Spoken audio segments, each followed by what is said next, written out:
Chairman नैब के लिए काफी दिनों से मामला जारी थे और वजीर आजम से मुलाकातों का सिलसिला भी जारी था।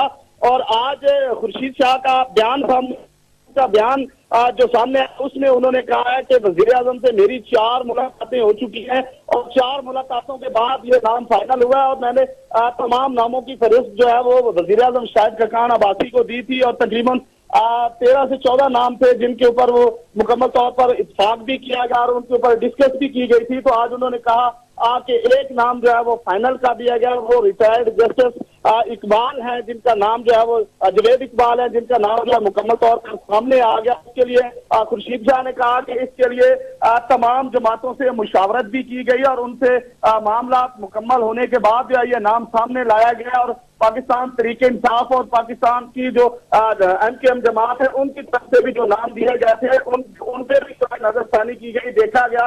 लेकिन तमाम लोगों के नाम देखने के बाद जो है जस्टिस रिटायर्ड जवेद इकबाल का नाम सामने आ गया। उसके लिए चेयरमैन के लिए जो है वो नाम सामने आ गया। इस पे जो है वो सियासत ना की जाए क्योंकि काफी दिनों से नाम तजवीज के लिए कहा जा रहा था और उनका ये भी कहना है कि अब इनके नाम पे सियासत भी ना की जाए। और उनका कहना था करप्शन इस वक्त मुल्क के अंदर बहुत ज्यादा और करप्शन के हवाले से ईमानदार शख्स का नाम लिया जा रहा था क्योंकि ऐसे शख्स है कि जिस पे उंगलियां भी ना उठे और वो निहायत ईमानदार हो। तो यही वजह है कि उनका कहना है कि अब रिटायर्ड जस्टिस जवेद इकबाल का नाम जो है वो कंफर्म कर दिया गया है।